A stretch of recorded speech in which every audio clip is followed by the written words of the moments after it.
أعوذ بالله من الشيطان الرجيم بسم الله الرحمن الرحيم رب اشرح لي صدري ويسر لي أمري واحلل عقدة من لساني يفقهوا قولي صدق الله العلي العظيم أعوذ بالله من الشيطان الرجيم بسم الله الرحمن الرحيم. Okay, we continue with our study of the short surahs of the Quran. Just a quick recapitulation of what we've done previously. We did Watteen, which is Bismillah ar-Rahman ar-Rahim. Wattini wa zaytoon, wa turi sinin, wa hadha al-baladi al-amin. Laqad khalaqna al-insana fi ahsani taqweem, thumma radadnahu asfala safilin. Illa alladhina amanu wa amilu as-salihat, falahum ajrun ghayru mamnoon. Fama yukadhibuka ba'du bid-deen, alaysa Allahu bi-ahkamil hakimin. So this surah starts off with 4 oaths, 2 in the first line referring to 2 different fruits. And the next 2 lines refer to 2 different places, which are well known in Islamic history. So that the teen itself refers to the figs that are grown in that area where Nuh alayhi salam preached for 950 years, the valley of Hamdan and on the base of the Mount Ararat, which is in southern Iraq as well as eastern Turkey in that vicinity. And then the olive is a reference to Isa alayhi salam and the Holy Land of Jerusalem and Bethlehem.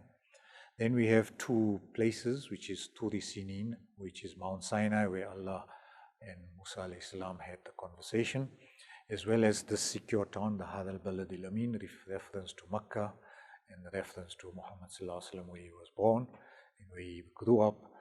And also the word Amin was a nickname given to him as well because of his absolute honesty and integrity at all times.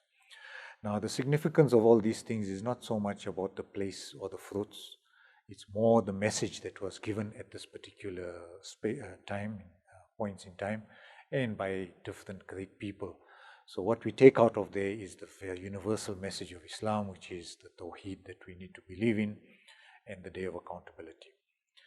Then it goes on, لَقَدْ خَلَقْنَا الْإِنسَانَ فِي أَحْسَنِ تَقْوِيمٍ. Allah sort of emphasizes the fact that He created, or we created man in the best of forms or the best of molds. And then He says, in some cases as well, ثُمَّ رَدَدْنَاهُ أَسْفَلَ سَافِلِينَ. And then we debased or relegated or made people become the lowest of the low.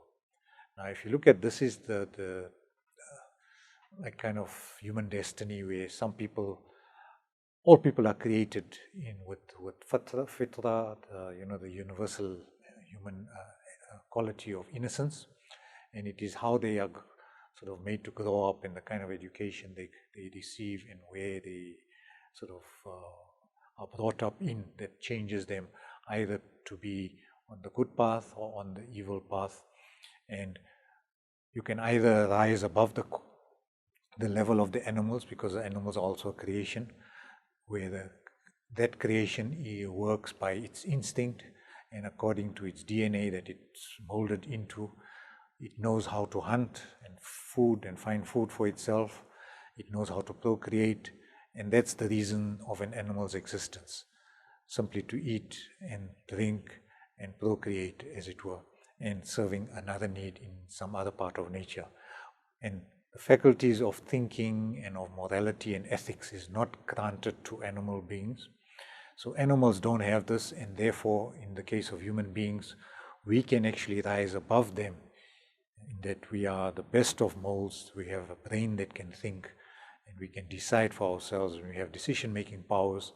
So that's the beauty of the human creation, and that is it can rise to a level higher up than what it really is, its base nature. But on the other hand, if you don't rise up with, doing that, then you can actually fall to a level even below the animals, that is asfala safilin. And then who is the ones that are going to be the best of molds is those that are, it carries on, إِلَّا الَّذِينَ آمَنُوا وَعَمِلُوا الصَّالِحَاتِ. The 2 key differentiators are, one is Iman, and the other one is doing of good deeds that follow through this Iman. And if you do those 2 things and have that in your personality and makeup, you're going to have an ajrun ghayru mamnoon, a reward that is without measure, ghayru mamnoon, it's everlasting, and something that you can not even fathom what it is about. Then it asks a question, فَمَا يُكَذِّبُكَ بَعْدُ بِالدِّينِ. So what makes you deny, the deen, that day of accountability and retribution? Because, in this world, a lot of evil gets done, sometimes even evil in the name of religion. And, there's a whole lot of power-hungry and atheistically minded people that do things. And sometimes what they do appears as if it's good and it's very charitable and it reaches the headlines, etc. But the niyyah or the ikhlas or the sincerity behind it and obedience within it of Allah subhanahu wa ta'ala is missing in those things. And therefore, so what makes you deny that there is going to be a day of reckoning or day of retribution? Because on that day, Allah concludes with this verse, Alaysa Allahu bihakamil hakimin, that surely is not Allah the best of judges.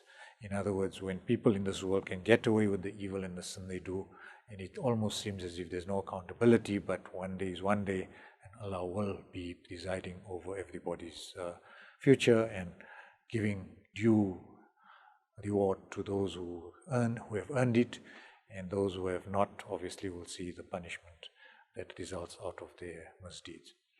So that was what deen. Then we move on to Al-Qadr, which is in Bismillah ar-Rahman ar-Rahim, Inna anzalnahu fi laylatil qadr, wa ma adraka ma laylatul qadr, laylatul qadr khayrun min alfi shahr, tanazzalul malaikatu wa ruhu fiha bi-idhni rabbihim min kulli amrin salam, hiya hatta matla'il fajr. Now the night of power is mentioned in 3 different verses. All 3 first verses have that talk about the night of power. It talks about the revelation that came down to the Lawh Mahfuz as one divine revelation in its entirety, and thereafter in a piecemeal way over 23 years was revealed on occasion to the Prophet ﷺ. So Allah is talking about this particular night of power, and the Quran was revealed, and what will show you what's the night of power. And the night of power is so sort of significant and so big and so high and mighty in reward that it's better than 1,000 months. And what happens on that night is various angels as well as Jibreel himself descend by the leave or by the permission of the Lord, and then they execute whatever commands have to be executed, and that night is particularly very peaceful until the break of dawn. So we are asked to look for that particular night. We did look at some of the numerology sort of things that came out of this, which some people believe in, but it's not necessarily that is the ultimate truth. The nature of this particular surah is very vague, so you have to search for it in the nights of Ramadan, and inshallah, if you acquire it, if you just acquire that one night, it's better than 1,000 nights. Then we ended off with the 3rd surah, which was the first surah talking about the end of time. Bismillah ar-Rahman ar-Rahim, إِذَا زُلْزِلَتِ الْأَرْضُ زِلْزَالَهَا وَأَخْرَجَتِ الْأَرْضُ أَثْقَالَهَا وَقَالَ الْإِنسَانُ مَا لَهَا يَوْمَئِذٍ تُحَدِّثُ أَخْبَارَهَا بِأَنَّ رَبَّكَ وَحَالَهَا يَوْمَئِذٍ يَصْدُرُ النَّاسُ أَشْتَاتًا لِيُرَوْا أَعْمَالَهُم فَمَن يَعْمَلْ مِثْقَالَ ذَرَّةٍ خَيْرًا يَرَهُ وَمَن يَعْمَلْ مِثْقَالَ ذَرَّةٍ شَرًّا يَرَهُ. So this surah describes the end of the world and the end of life on this planet Earth. So it starts off with idha, which means when, not idha. Id normally means if. So in other words, there's like a condition in id. But in idha, it's a certainty. It's like saying when something happens that you're going to see something else. It's like a guarantee that this is going to be the ultimate end result. And Zalzalah, we mean, is the verb to shake or to shake often or rocked by something mighty like an earthquake of unknown proportions, because up to now we only know of minor earthquakes that maybe just affect one small community where a few buildings get raised to the ground or tsunamis caused in the sea. So we know of sort of localized earthquakes in this, in terms of human history. But this is an earthquake of earthquakes. It's the mother of all. It's when the whole earth, this beautiful planet Earth, the entire shape and size of it is going to shake at one go. And there's going to be it's a terrible shaking. It's a zilzal of a magnitude that no one can fathom.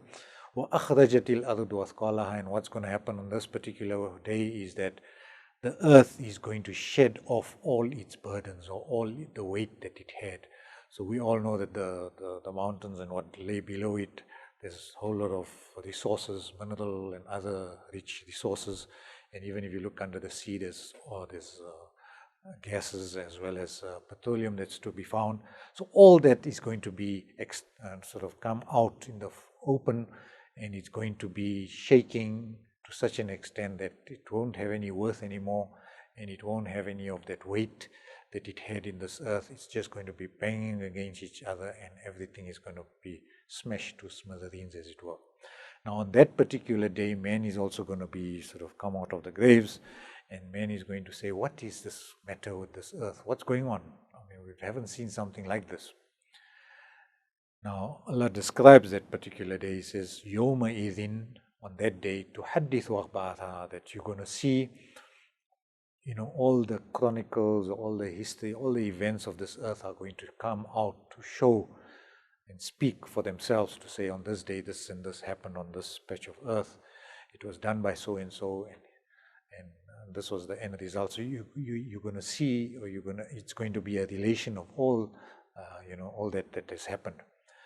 And how it's going to happen is, Rabbaka, your Lord, is going to actually inspire the earth to speak, to give it a tongue, as it were, and narrate whatever has happened on this earth. So, يَوْمَئِذٍ يَصْدُرُ النَّاسُ أَشْتَاتًا لِيُرَوْا أَعْمَالَهُم. So mankind is going to come out in ashtat, which is various groups that will be graded. لِيُرَوْا, ra'a, we said, is to see. So to see أَعْمَالَهُم, their deeds. And then whoever has done an atom's weight, mithqala dharratin khayran yarahu, will see it, as well as those who have done an atom's weight of evil will see it. And last time we mentioned that an atom is like the smallest particle that you can't see, but in order for us to fathom it, we can take a grain of sand or a mustard seed and put it on our fingertips and think that if our deeds are going to be weighed on that day using like an atom as the measurement of weight, obviously every little, the smallest of deeds that we have all done, we're going to actually see that weight of it in real terms.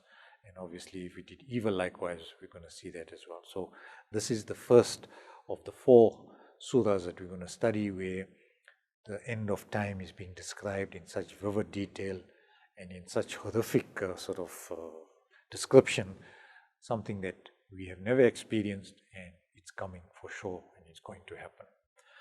Then we move on to the next surah, which is Al Aadiyaat. Bismillahir Rahmanir Rahim. Wal Aadiyati dabha, fal muriyati qadha, fal mughirati subha, fa athadna bihi naq'a, fa wasatna bihi jam'a. Innal insana li rabbihi lakanud, wa innahu ala dhalika la shaheed, wa innahu li hubbil khayri la shadid. أفلا يعلم إذا بؤثر ما في القبور وحصل ما في الصدور إن ربهم بهم يومئذ لخبير. Now these were 11 verses in this particular surah revealed in Makkah. So it was in the early period of the revelation. The surah opens with a mention of galloping war horses or war steeds or war mares, because they are actually female horses that go headlong into an enemy line, right? So the reference to Al-Adiyat, which is that first word, and that's where we get the name of the Surah Al Aadiyaat, which is the female horses that are used in warfare, whose very hoof strike sparks upon the rocky earth as they carry their riders furiously into the midst of the fray. So it takes the names from that first word, Al-Adiyat, which are the chargers. And the surah touch upon God swearing by the war horses He is subjected to man's use, that man is ungrateful and misguided. And that's the latter part of the surah. So other names of the surah is snorting steeds, in other words, those that breathe heavily and pant heavily when they're running in full speed, or the charging mares, or the charging steeds, or the war steeds, or those that run, or those who run. So if you look at the actual surah itself, Allah again starts off the surah with the word wa, which is an oath, and the next 4 verses has fur in front of it to show that it's all part of he's swearing by 5 things, which are essentially one thing but said it in 5 different ways. So he's swearing by the Adiyat, right? Those are war horses, the female ones. Dabhan. Now, dabhan means to breathe heavily in and out. So, when you're in a race, or say you're riding on a horse and you're trying to ride at a very full speed, so you kind of, hitting it on the side and it's moving at its full steam. And what happens in the process is it breathes heavily. So that's the first thing. It's showing the face of the horse that it's breathing very, very heavily and fast and almost snorting as it were. So that's the first verse. Then fal muriyat, muriyat is also like another word for adiyat, which is like the strikers, or those horses that are the female horses that are moving at such speed that as their hoofs strike the rocks that they are sort of running on at a fast pace, we find sparks flying, because the hoof has got that metal piece at the bottom that strikes the rock, and that causes the sparks. So if you look at it from a distance, you can see, just sparks flying, and you know that these are horses that are really intent to going into the fray of the enemy lines. Fal mughirati subha. Mughirat is another sort of another synonym for those female horses. They are like raiding horses when they are doing this raid in the subh. Subh is from the word sabah, which means morning. So they are the early morning sort of raiders that are going into the fray of the battle. فَأَثَرْنَ بِهِ نَقْعًا. And as they move, like if you look at it from a far off scene, you can see them raising the dust in the desert. So you can just see this trail of dust that they're leaving behind. So naq'a is the trail of dust. For wasatna bihi jama, and what they do is they go, wasat is like headlong, or right in the middle of, wasat is the middle of, or the center of, as a jama. Jama is like a group of 45 horses that are lined up together, going as a whole body of horses into the fray of the enemy lines. Now, this particular it's one image that's being created, and if you look at like the Arab mind of the day, the Jahiliyyah period of the tribes, this was exactly how the warring tribes went to war with each other. Each party would have some of these, like the fastest horses, the most like thoroughbred, ideal for charging into enemy lines. They won't use like camels per se, because camels are slow and they plod along slowly. So horses are like the arms of the day, almost like in today's, if you took at, it's not so much like tanks, but more like the fighter jets that go headlong into the enemy. Although this is done on the ground, so if you talk of ground forces going into an enemy front line, it's probably like the tanks and those jeeps and all the kind of tools they use today would be the ones that move from one point to another point very, very quickly. So in this particular surah, why they use horses is obviously this was the tanks and the tools of the day to enter into enemy lines. So people, the best of riders, rode the best of horses, and they sort of broke the enemy lines first, and then later on the other forces came in with their bows and arrows, etc. So these are like fearless horses going directly into the enemy lines.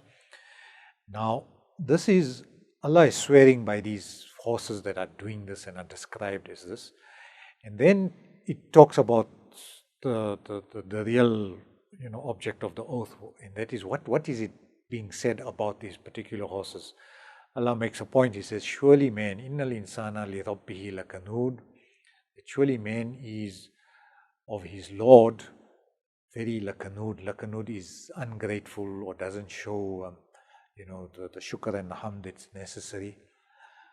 And it carries on, wa innahu, and surely and indeed he himself, that is man, is ala dhalika la shahid. He is a witness to the fact that he is ungrateful.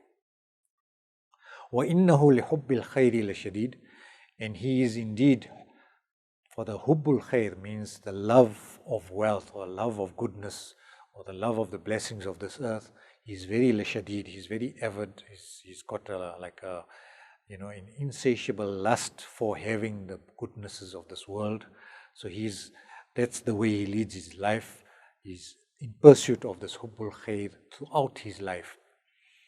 Then it goes on, أَفَلَا يَعْلَمُ إِذَا بُعْثِرَ مَا فِي الْقُبُورِ. Does he not know? Alama ya'lam is to know that when the bu'thira ma fil kubur, when the earth, the qabr or the kubur, the plural of it, the graves are, turned over or emptied out of their contents. Wa hussila ma fi sudur, and what is in the breasts, what was hidden in the breasts, is suddenly becomes outwardly very divulged or open, out there in the open. And the final verse, Inna Rabbahum bihim, surely their Lord is Yawma idhin, on that day, Lakhabir, the one that will be the most knowledgeable or most aware of everything that has happened on this earth. So if you look at this particular surah, has got two kind of, two themes. One is about horses charging headlong into a battle, and then Allah changes the message to be talking about man and his ungratefulness, and the fact that he's a witness, or he's going to be a witness to the fact that he was ungrateful, and also the fact that he chased after the goods of this world, the hubbil khair, and it was such an overpowering desire that he spent his whole life, his efforts into, just the pursuit of this wealth. And there's a reminder in the last two lines, or the last three lines, that surely, that don't you know that there's one day these graves are going to be turned over, what is hidden in the chests of people is going to be divulged and come out in the open, and surely your Lord one day is going to, make that a reality, and on the day of judgment the accounting is going to start. Now let's go more detail into some of these things. So if you look at an oath, there's a subject in the oath and an object in an oath. So here when you have were, the subject is Al-Adiyat, right? And the Muriyat and the Mughirat. And then later on, once Allah has grabbed your attention up from these oaths, He then talks about, human nature and the fact that it's so ungrateful. And the other thing about this particular surah, if you look at these 5 verses, they all have a rhyme scheme. Like Dabha is rhyming with Qadha, Subha, Naq'a, and Jama. They've all got like 4 letters, and there's a Fathatain at the end or the Alif at the end. So it's like, for the Arabs of the day, they liked 2 things. One is they liked the horses that were like these type of horses, and they liked to compose poetry that had no comparison, and the Quran came with its own poetic style that actually floored even the best poetry of the day, of the best of poets of the time. So, the fighting nature of the Arabs was sort of described here, as well as the fact that they could do rhymes that they thought only they could do, and Allah is showing them on both scores that I'm going to use a rhyme scheme that you don't even know of, using Arabic in a different way, and in very short. Look at how many words are used in these 5 lines. It's absolutely minimum. I mean, it's like literally were is the part of the oath, and then the actual description of the horses, and one quality that those horses have when they charge headlong into the... And then you see the Atun is Adiyat, Muriyat, and Mughirat. That Atun is a reference to female horses, so that's where we get the female mares coming in. So the first word was Dabhan, that idea of, snorting or breathing heavily. In original Arabic, it was also used for wolves who used to come in as a pack and only attack a weaker enemy. So they used to sort of gang up to go into a front line of a battle and attack an animal as a group and overpower it. So the fur is just a continuation of the were idea. And Muriyat is also fast running horses. They cause sparks, which said Qadhan is a loud noise that they make, right? And the scene is more intense because there's a loud noise as well. So this particular, this description appeals to the sense of like sight, where you can see these things from far away. if you were close by, you could even hear them snorting and the panting heavily. And you can even see those sparks coming out from the ground in the early hours of the morning. So all this shows you the kind of, the intensity of the battle, and it's moving on. Mughirat is from the word aghara, very brave, when you go in against an enemy with the intention of either killing or robbing them. And the morning has no moisture because it's already sunlight, the sun is already up, and the moisture of the night has sort of dried up. Water is evaporated, is already evaporated by the bright sun. So the fact that this particular sort of battlefield entry is being done in broad daylight shows more confidence on the part of these raiding horses and the small group of bandits that are going into this battlefield. So the way they're moving in as well, the one that's behind, the one in the front, there's so much of dust being raised that the second person at the back can't see much, but he's just going blindly headlong, followed by the horse that's leading in the front. And even if you have to talk, you can't get heard because of the pounding of the horse's hooves onto the the rocks. Then we mentioned the four wasatana. Wasata is to penetrate in the middle of. So they went in like a wave after wave, and they crushed the enemy all around them. So there's a climatic moment in this after verse 5. You're expecting more to say now. Who are the horses? Why are they fighting? Who's the enemy? What's the fight about? It's like you're expecting all that now because Allah has created this imagery of a war. But Allah simply doesn't worry about that anymore. He simply talks about a more important message, and that is, look at you, oh human beings, that you have actually, you've lost your sense of morality. You've blessed with so much, but you don't show gratitude to Allah. And Allah is the one that owns everything. He has the full authority, and you only own a horse, but you don't have real authority actually over that horse as well. Just you can control it a little, but in fact the life of the horse is also in Allah's hands. Like, if will that horse survive this ordeal of this battle that's on its path. So man is going to be, from verse 7, man is indeed a witness against himself.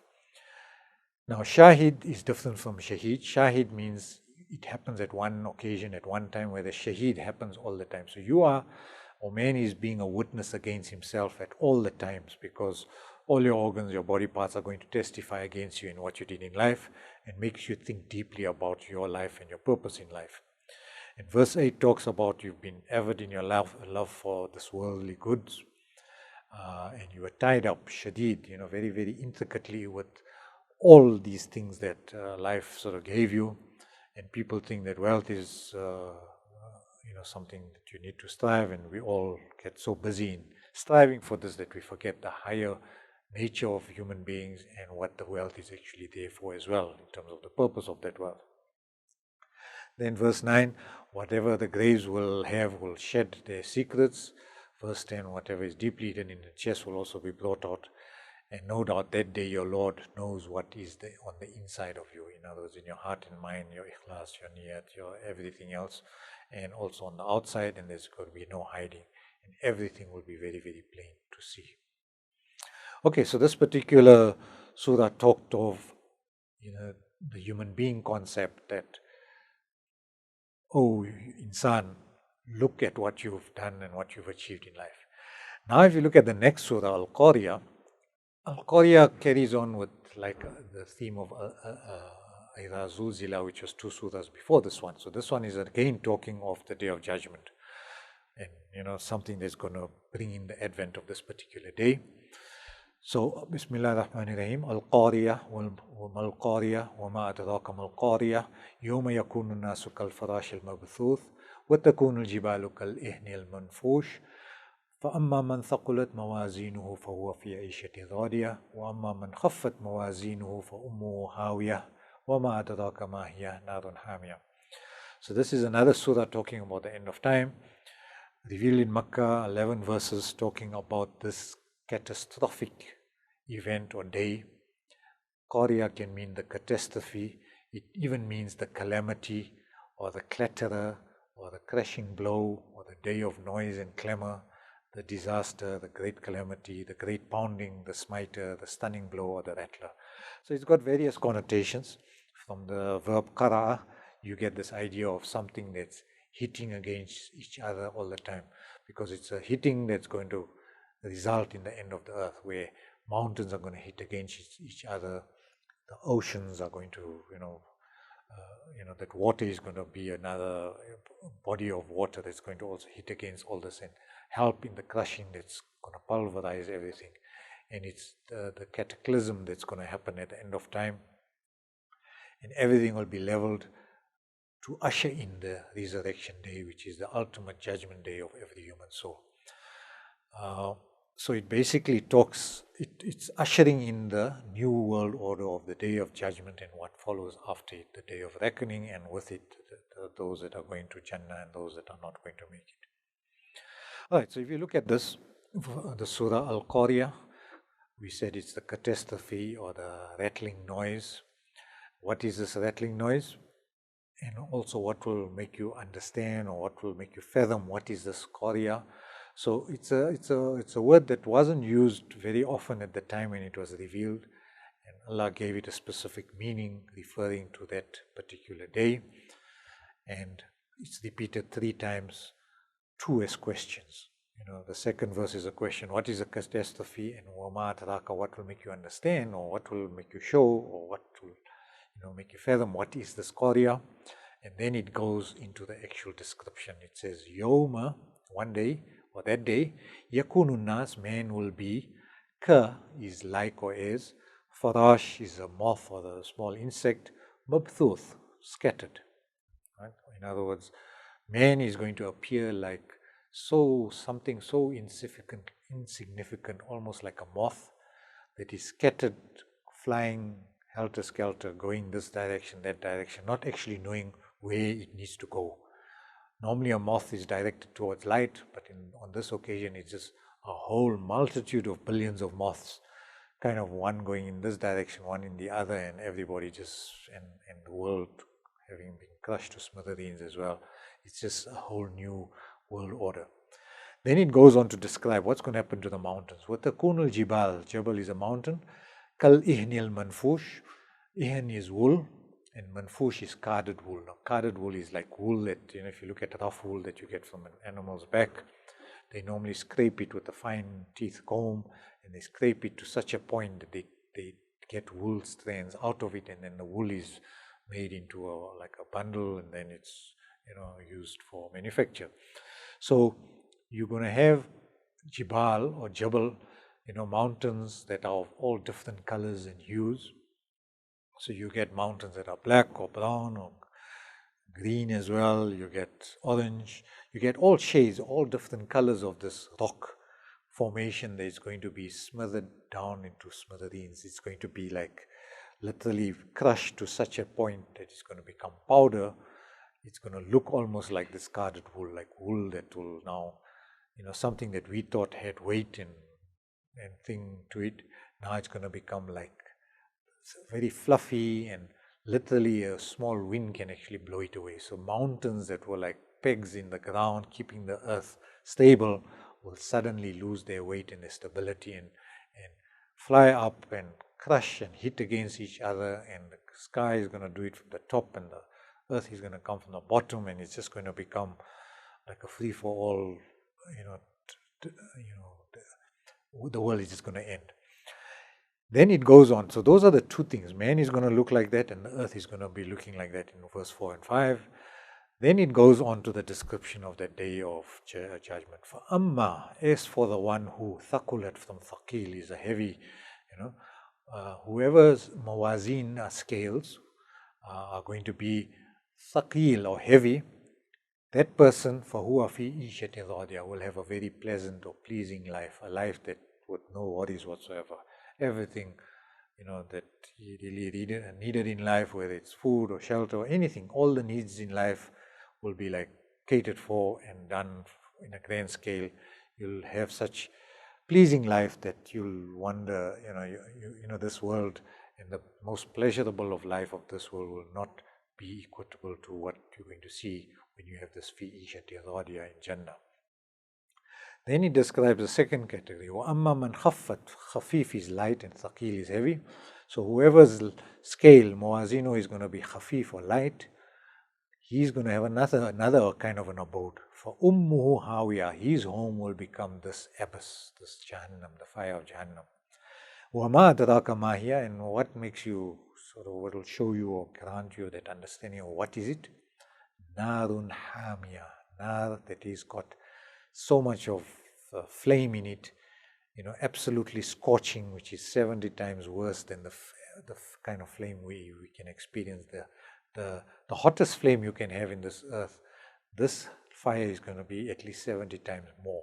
So it's something that's going to scald and scorch, and everything is just going to become absolutely nothing because this fire is so intense in its heat. So essentially here also we're talking of the end of the catastrophic moment that's going to usher in this world order where the earth is going to become like carded wool and people are going to become like moths. And again, a reference to the day of accounting where those who got heavy scales are going to be in a good space and those who have light scales are going to be in a very, very catastrophic space. Okay, so this Qari'ah is also like a night visitor that comes unannounced. Like you say you're having a peaceful sleep and you have this sudden knock and a hard knocking on the door as if somebody is trying to break your house down. That's the kind of Qari'ah is going to be like that. It's going to shake people up to the slumber that they might have been in. And suddenly, whatever you are doing is going to just stop, dead stop, and this night visitor is going to enter and it's going to usher in this new world order. So it's the final trumpet, the third one, to indicate that the day of judgment has arrived and all the books are going to be weighed, going to get evaluated, and then judgment is going to be passed. Now there's going to be great resolve in the way this thing is going to be done. It's going to be taking us all by surprise, and the fact that it's repeated 3 times makes it more heavier and more grander and even more scarier. So people are going to be dispersed all around, moving in every direction, confused, almost like as if they are drunk, and chaos is going to prevail amongst the human souls that are going to be raised.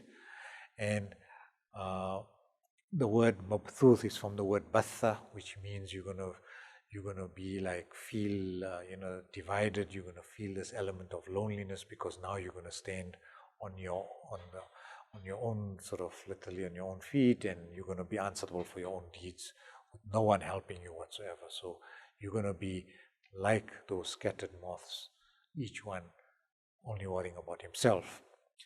Then we have ihan, which is fine fibers of wool, which are essentially weightless. They are going to slam together, and then you get dust of various colors coming out of this loom that's going to make part all those fibers of the wool, like the earth is going to get separated and dust is going to rise as well there. And nafasha, manfush, there is the act of scraping something fine like lines of wool, and manfush is the adjective to kal-ihan. So the wool is going to be manfush, which is you beating the fiber of the wool to make up these fine strands, and some of it becomes like powdery as well, and it raises the dust into the atmosphere. Right, فَأَمَّا مَنْ ثَقُلَتْ, and the mizan is a scale, and normally traditionally in the olden type of scale you had 2 sides where you put the pound weight on the one side and you found the other thing to have the same weight, and then once the scale was measured on both sides and balanced, you know that there's 2 pounds or 2 kilos of something on the one side because there's a 2 kilo weight on the other side. Whereas mawzoon is the thing about to be weighed. So mawazin is also the plural of things that are going to be weighed. And this particular scale has only got one sort of type of weight, because only good deeds will have weight on that day and evil will have no weight, as it were. So it's a unique scale. So even good, that is the weight of a seed, will have some sort of weighting on that particular scale, and you'll be given credit for it. And in order for you to get that credit, you need to have the conditions for that good deed is that you must have had iman for it, and you must have had done the niyyah for that actual good deed must have been a good one, and you're going to be given total credit for all those three components, and thereafter you'll be having the Ishat al-Radiyah that is being described in the next verse. So Radiyah is something that one who is very pleased, a life that is pleased, full of contentment. Then it goes on for Ummuhu Hawiyah. Now Hawiyah was also a bit of an odd word for the Arabs of the time. And so Hawi is actually, Hawa means to fall into a deep canyon, to snatch a prey. So if you look at a bird of prey, like if you look at an eagle, for instance, with its sharp eyes, it can see some bird or snatch its prey, whether it's that little rabbit or whatever on the bottom of that canyon, right? Sometimes literally hundreds of meters down. So what this bird does is falls into gear. So while it's flying and it sees its prey, it suddenly flaps its wings and it dives into this deep canyon, and it goes straight for that little maybe bunny or rabbit that it saw right at the bottom, and it's able to sort of swoop on it and catch it by surprise, and catch it on its talons and in its beak and go away with it. So Hawa is that particular action of an animal, a bird of prey, going headlong into a canyon. Now, the canyon in this context is also the hellfire, that sort of chamber where it's a deep pit. No one knows the depth of it, like how real deep it really is. To such an extent, when we read in other literature, that you're going to be like, if you fall into this canyon, you're going to be free falling literally for years. In other words, it's a bottomless pit with fire all around it, and you're going to be sort of falling deeper and deeper and deeper into this abyss. Right? So this is the Hawiyah that's being talked of as an abyss. Also, Hamiyah is talking about the intensity of the flame in the fire. It's at least 70 times more than any fire that you can experience on this earth. So if you look at, like say if you go to a gold mine and they're smelting the gold, that furnace, the heat of that furnace, an iron smelter, if you imagine that to be the highest of heat that we know of in this world, this heat of Hamiyah is going to be 70 times at least more than even that particular smelter's heat. Right? And the fire is going to wrap him around totally. So in other words, you're going to be consumed by that fire totally around you.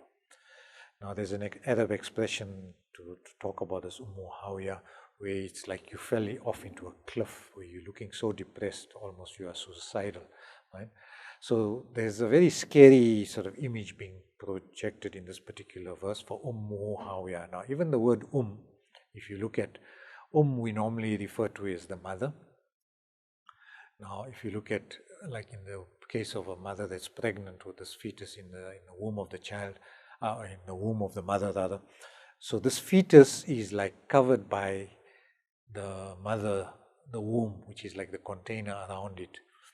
So on this day, this canyon is going to be like the fire around it, the container, and you as an individual, the ones going to be going through this process of, in that fire, you're going to be covered as if it's a mother covering you or looking after you, and it's going to be for the time that you're going to be in hell. This is the description of you. Right? And inshallah, Allah protect us all. So the sun's flare is also called Huma, from this word Hamiyah. Right? And Hamiyah is a scorching fire. Now, if you look at this particular surah, has got two questions. If I just go back here. Here you're asking one question here in the beginning, Ma Al-Qari'ah wa ma adraka mal Qari'ah. So it's talking about the Qari'ah, the event, and talking about that, where people are going to be divided. And then as for at the end, wa ma adraka ma hiya, that what is this Hawiyah now? Now it's asking, what is this Hawiyah? And here the answer is given, Narun Hamiyah. So again, it's two questions and answers, and both referring to this particular catastrophic event on the ushering in the Day of Judgment. Okay, then we move on to At-Takathur. Now, this is the fourth of the quartet surahs. So we talked of Zalzalah, which is the earthquake. Then we had Al-Adiyat, where we talked about man's ingratitude and man's lust for this world and what it has to give you. Then we moved on to Al Qari'ah, which was the calamity again, another event, ushering in the end of time. And then now the Takathur is like Al-Adiyat in a sense, in that it's talking about man and the pursuits that man does, and relentless pursuit of searching for the good of this world. So Al-Hakum At-Takathur, Bismillah ar-Rahman ar-Rahim, Al-Hakum At-Takathur, Hatta Zurutumul Maqabir, Kalla Sawfa Ta'lamun, Thumma Kalla Sawfa Ta'lamun, Kalla Law Ta'lamuna Ilma Al-Yaqeen, Latarawunna Al-Jahim, Thumma Latarawunnaha Ayn Al-Yaqeen, Thumma Latus'alunna Yawma Idhin Anin Na'im. So these were also 8 verses revealed in Makkah. The surah opens with the mention of rivalry, in other words, competitiveness, this the idea of takathur. It talks about, or it criticizes man's preoccupation with, earning and seeking more and more worldly wealth, and stresses that he will be brought one day to account on the day of resurrection. So this, other words for the meaning of takathur is competition, or competition for gain, plenitude, which means abundance, or striving for more, or the piling up of things where you have something and you want more and more of it, or where you compete with each other, where you vie with each other for more and more of something, or worldly abundance or worldly gain. So this surah is about, man's pursuit. What we are searching for in life is we're always trying to get more, make more money, move up in life and earn more and sort of buy more and just live a good life. So this is about so if you go on to the actual, maybe I'll talk about it here. Al-ha is the verb, means to distract you.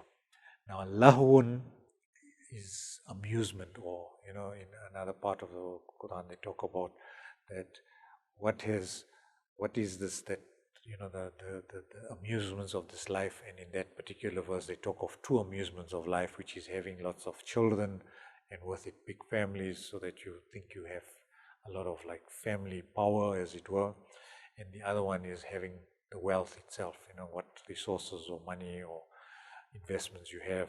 So what all these things, these are the lahun, or the amusements of life. Al-ha means they distract you, and kum is referring to you. So this takathur, this vying for each other and trying to have more money and more children, more wealth and more family, etc., is all distracting you, right? And that distraction will continue all your lives until, the second verse says, until you zurtumul maqabir, when you get to visit the graves. In other words, when you yourself are going to be put into one of those graves, and that's when your life pursuits and your life sort of ambitions are going to finally end. So all this mutual rivalry is going to stop when the day you end up in the graves. Then it says, Kalla sawfa ta'lamun, surely, no indeed, you will know. Thumma kalla sawfa ta'lamun, again, no indeed, soon you will know. Kalla law ta'lamuna ilma al-yaqeen, no indeed, were you to know with the certainty of knowledge. Latarawunna al-jahim. So here it's 3 verses talking about, you will indeed come to know, and you're going to have certain knowledge that day, and with no doubt whatsoever that what's going to happen next is a reality. And what's going to happen next? Number 6 says, Latarawunna al-jahim, that you will surely see the jahim. Jahim here is another word now for describing the hellfire. ثُمَّ لَتَرَوُنَّهَا عَيْنَ الْيَقِينِ, and you will surely see it with the very eye of certainty. So, all this denial that you've been through, all this world in world where you didn't want to accept the fact that there's going to be a day of accountability and a day of reckoning, and that there's going to be a reality of heaven and a reality of hell. On this day, you're going to actually be seeing it, and you're going to know it, that it's there.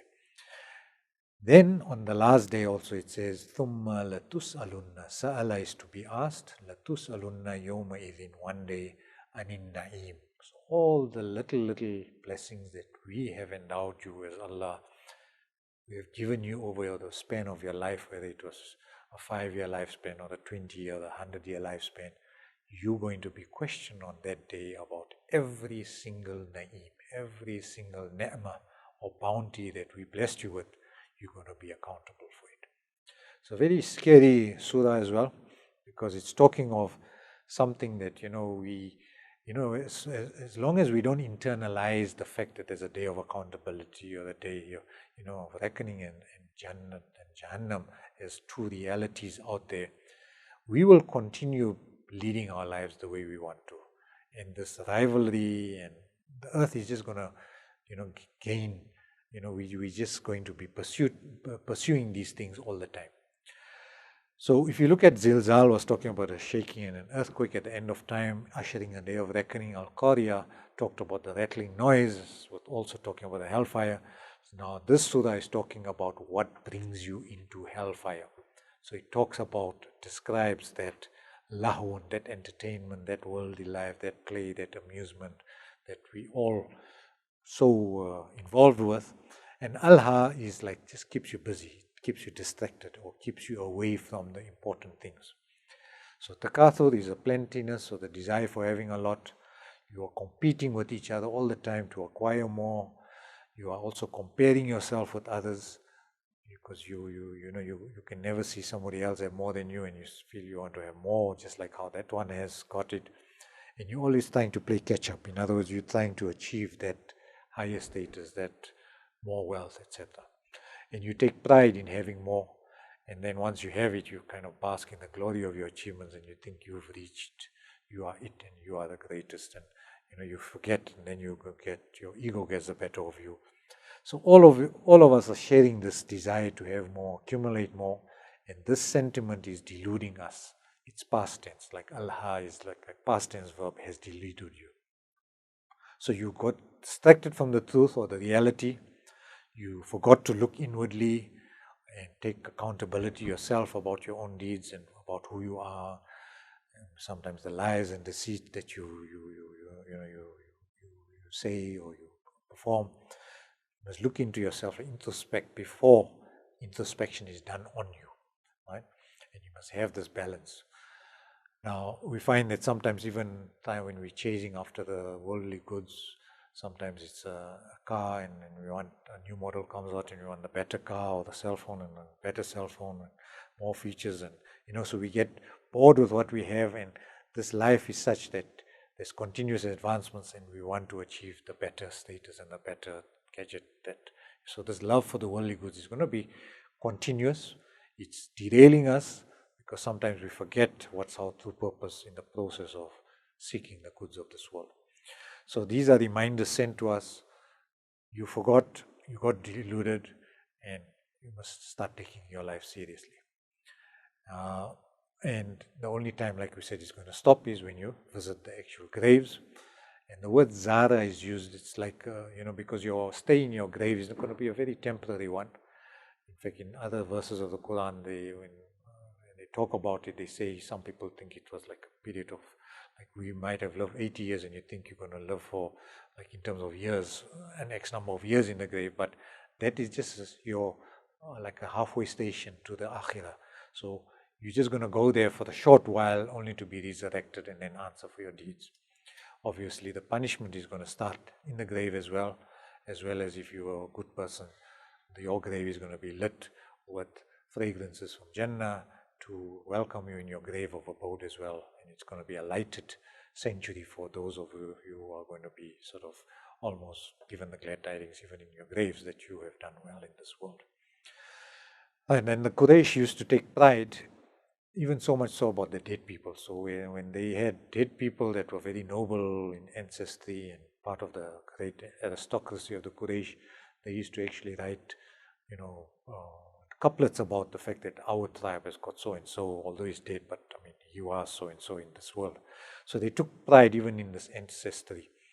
And today we take pride as well by building statues or, doing things sometimes for name, where, we do things sometimes for the wrong reasons.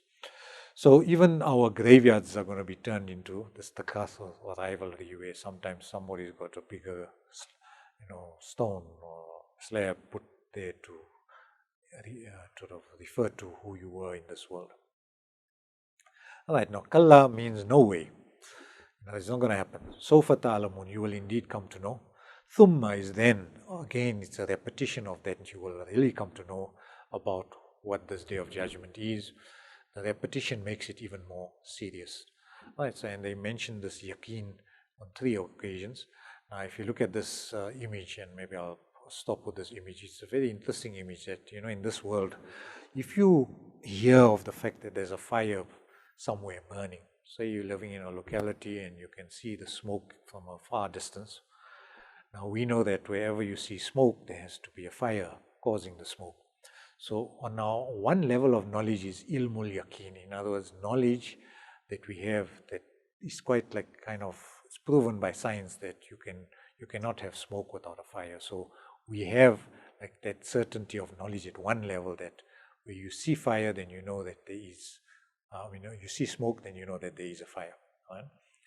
Then we move further where as you come closer to the fire, you have Ainul Yaqeen, where now not only are you only seeing the smoke, now you're actually seeing the fire, so now you have Ainul Yaqeen. So it's not only knowledge about it, but now with the eye of certainty you can see that there is actually a fire that's causing this the smoke that you can see. So you have Ainul Yaqeen. So it's one step higher than just knowing. Through inference, here you're seeing the fire and the smoke, and you're putting the one and one together, and you know that's a fire causing the smoke. And on the third level, say if you had to be thrown into the fire and you experience it literally, or your skin burns off your body, or your hair singes and it disintegrates, and you actually experience the fire, then that is the third and the highest level of knowledge, which is Haqqul Yaqeen. Where this time the impact of the fire hits you deep in all your organs on your body. You can feel it in your heart. You suddenly can't breathe because the smoke inhalation is affecting your lungs, and your flesh on your body is actually melting away. So you're feeling the intensity of the heat. So now there's absolute no denial that you are really in the fire. So these are like the 3 levels of knowledge about the fire. Sometimes we have a knowledge about it only from a distance. Like in this world, when we talk of Jahannam, we can only sort of estimate or fathom how intense the thing is because we've read literature about it, or sometimes the Suras and the verses in the Quran describe the abyss in different ways, about a deep canyon, fire that's 70 times more, and just melting you. So you only have knowledge about it. And obviously, you're going to be going through these 2 phases where after the day of reckoning, you're going to actually see Jannah and Jahannam, and those who are going to be flung into the fire of Jahannam are going to actually experience it firsthand as well. So you're going to have a really deep sense of appreciation of what this fire is about on that particular day, when you have the not only Ilmul Yaqeen, you have the Ainul Yaqeen and the Haqqul Yaqeen. So you're going to understand this thing in an understanding that we've never had before, because the experience of it is going to be a lived experience right there in front of your eyes. So the kuffar were very often wanting to see the punishment before they said they'll believe, and they wanted the oceans to overflow, but that's a folly kind of a way of arguing that, show me the hellfire and then only I'll believe in it. Here Allah is describing it and telling you, use your knowledge, use your brain, and see how I'm describing the fire, and from there you can infer what is the intensity of the heat, and therefore change your life. Right? So do something about it, and then only you're going to appreciate the true intensity of this particular the heat and the fire itself. All right, so this is about the Na'im. Now the Na'im blessing. What is a blessing? Now, on one occasion in Medina, the Prophet ﷺ went for days without any food. He was starving himself. Abu Bakr, his closest companion, came to him and was also in the same condition, having not eaten, and he was also asking for food. And Umar came thereafter, and they were also asking. One Sahabi then came with a little bit of water and a little bit of dates, and before they could actually partake in it, the Prophet ﷺ told his 2 closest companions that, you know what, this is the Na'im on which you are going to be questioned on the Day of Judgment. In other words, this very little blessing that we've had today after days of deprivation, this Na'im of just having water and maybe a date, something to fill our bellies with on this day of extreme hunger and thirst. This is the extent of the na'im. Now, if we have to count the na'ims or the ni'mats that we have in our lives, there's millions of them. Our good health, and the fact that we have jobs, or the fact that we have income, the fact that we have roofs over our head, the fact that we have meals on our tables. Think of every na'im that you're going to be accountable for on that day of judgment. So let me stop on that day to leave you pondering about the na'im and about the day of Qiyamah as described in these 4 surahs.